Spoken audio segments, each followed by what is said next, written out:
very much. Now, I can't do this without pictures, unlike Ning, so I'm doing much the same thing. I'm going to tell you my story, but I realise ours is much older, because I am much older, so we're going back in time for this one. And I think I deserve enormous praise and enormous, I don't know, I think you should probably just put me up on your #1 icon here, very few people would put that picture of themselves out. Look at the shorts, look at the hair. Okay, so, you know, I'm the bravest person here, and somewhere there it's a video, and I ought to be able to click it. Okay, so this was the family holiday. There you are, not bad. And those were the twins that went on the family holiday. Now, they were supposed to be in the creche, but the creche was described by the people who worked in the creche as like World War III, and none of the parents were able to use the creche. So it was a fairly simple light bulb moment for me, which went something like, I wish I had known before I packed those bags and gone to this ridiculous so-called family-friendly resort halfway across the world in the wrong time zone. Quite frankly, with the wrong children as well. So there we are. That was the... Oh, here we go again. Moving on. Let's not see any more of those shorts. So the problem that I think we were trying to solve, it wasn't just family holidays. It was the whole arena of parenting. It's probably... How many parents in the audience? Hands up if you're a parent. Okay, so quite a lot of you are parents. And clearly it's an important thing. Probably the most important thing we do.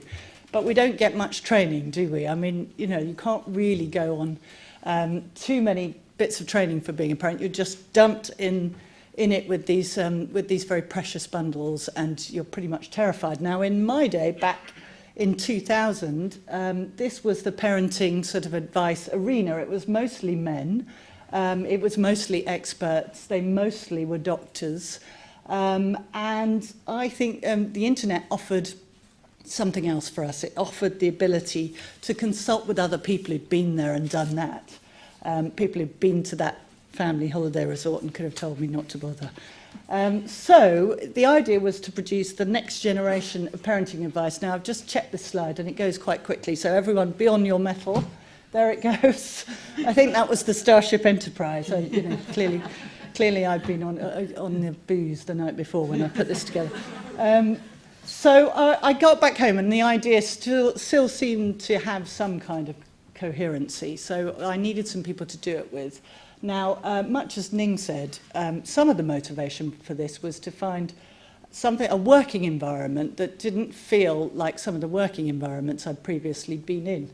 Nadine and I were discussing, I was a sports journalist before I did this, and we were discussing, and so was she, and we were discussing the perils of sports journalism if you were a woman, particularly if you did football.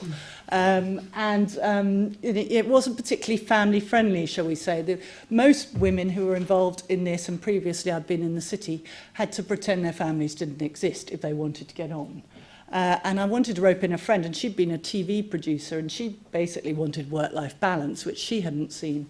So I promised her we would hold all our meetings in the hot tub. And we did hold one, because the local gym had a hot tub. But the papers got very soggy, so we never tried it again. But still, I managed to find her, and I found another friend of mine who'd done a bit of coding on the side, and we were away. And that was it. I mean, actually, it's a bit cheaty. That's about 12 months, well, probably about 8 months after our beta. And that was the website. And those of you who know Mumsnet will know it hasn't changed that much in 16 years. Yeah, same idea, really, very text-heavy. We had a simple mission. And the mission hasn't changed either. We are essentially here to make parents' lives easier. We're very clear. We know what we're doing. And it really helps, I think, in the sort of spirit of trying to give a tip. If you have a value and a mission, then you really, every time you get in difficulty about whether you should do this or that, you can go back to your mission and say, okay, this is what we're here for, and does it fit with that? And often it helps me make quite a few sort of yes or no decisions. So it was a long time ago. Concord was still around and not doing all that well, as you can see. Tiger Woods had just started and, you know, was everyone's great hope before he fell from grace. Ken Livingstone had just been elected mayor, and there is Mark Zuckerberg. Now, cheated a bit, I have to say, because he probably wasn't in short trousers. He was 15. He might have been in short trousers, but I think he looked a bit older than that, just a bit. And something also happened that year which didn't help us much. The idea was we were going to raise money and we were going to recruit people and we were going to have an office. But unfortunately, the internet bubble burst. If you remember a company called Boo.com, does anyone remember that? A fashion retailer? Yeah, that sort of put paid to all investment in all internet companies in London because they went down the pan with sort of £600 million of investment, having burned through it very quickly.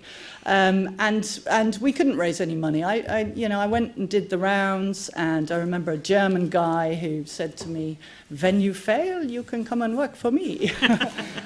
And I was very pleased to see 2 years later his company went bust. So we decided to, at home, grow organically by word of mouth. And as you can see, we had a fairly slow start. This is a graph of our users. We sort of plodded along doing very little while basically, people were on dial-up. It was quite hard to use Mumsnet or any other website. I was an early adopter of websites. I used to do my online shopping at Tesco's. It took on average about 4.5 hours to do my shop. But I was so allergic to supermarkets, it was worth it. But luckily, we did eventually get some traction without money, all by word of mouth, mostly from my back bedroom. And then we started to get a little help from various things. In 2006, sort of UK's most famous parenting expert at the time decided to sue us. So my other top tip, get sued, because we got a lot of publicity from that. And that graph there, which is a bit naughty of me, really, but I show it anyway. Hopefully no one will tell anyone that I show it. It's Google searches. The red line is Gina Ford, this guru who sued us. The blue line is us. The spike is where she sued us. So it's, again, it gives me a bit of heart. But I mean, she sued us for lots of things. One of the comments on the forum that she took exception to was one that said she straps babies to rockets and launches them to southern Lebanon. So I'm not quite sure she was annoyed about being an Israeli or a terrorist. I don't know. I never decided.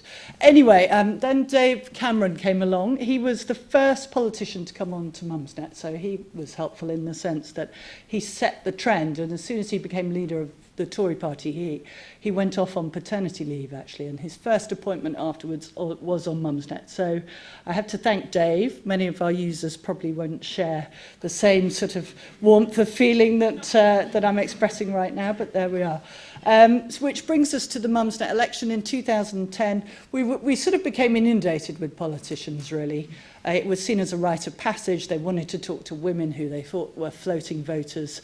And on Mumsnet, they sort of understood us. They're all mums. It's not like going on Facebook where you could be talking to anyone. Actually, they largely underestimated us. I remember Gordon Brown, and who came on and just, insisted that he talk about tax credits, and got into trouble about not knowing his biscuit choice. But we realised we had influence, so we thought, if we have this influence, we really ought to be using it. And luckily, our users really could set the path for us because they cared about lots of issues. So we took up the mantle with various campaigns. We've campaigned on everything from making the UK more family-friendly. We've got a family-friendly job site. We've campaigned on better miscarriage and better provision for special needs kids in the country. So lots of things.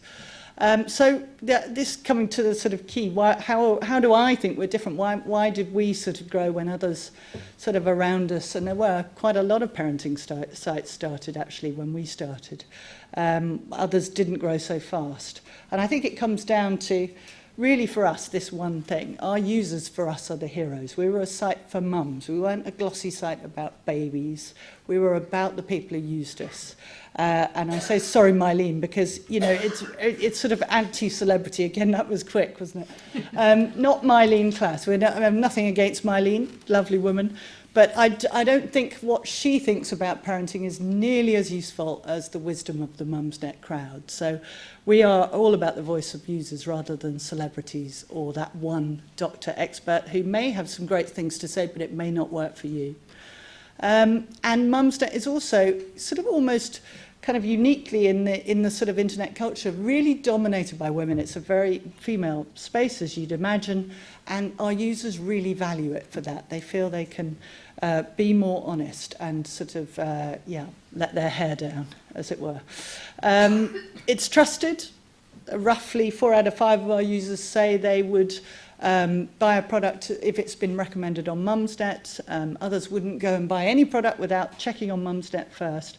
And there's just a little picture, I'm probably going over time, shout at me if I'm being too long, of this thing called baby bottom butter, which makes me laugh because necessity being the mother of invention, a Mumsnetter had found her skin a little bit dry, so she slapped on her baby's bottom cream and reported these miracle results. And, you know, before we knew it, it was £2.49. It was selling on eBay for £15, this stuff. And the Daily Mail loved it and wrote about it endlessly. I eventually got to try it, thought it was a bit greasy, but there you go. So Mumsnet, they come back a lot. The site's very sticky, and this does make us very different to the other sites in our market and the women's market. They keep coming because they're not coming for one bit of advice. They're coming because it's a community of women like them, and a lot of them still come after 5 years. So it's once they're through the baby years, they're still interested in coming and seeing their friends. And it's big. We're big now. We've got, I think Nadine said, we've got lots of people coming. So what is it all about? For me, it's all about what you believe in. It's about the things that matter to you, your vision, your values. If you have that, then you know where you're going and where to cling on to. So we've always put purpose before profits. We've believed in listening and engaging and freedom of speech and the wisdom of our very wise crowd. So hang on to what you believe in because it really helps. And so we're back to why we're here. We're here to make parents' lives easier. I've just put this in because it makes me smile. If you think you're too small to have an impact, try and go to bed with a mosquito. That's the late, great Anita Roddick said that. So there we are. Thank you for listening. The Telegraph, I think, has never said anything better than this, or truer, in fact. Thank you very much indeed.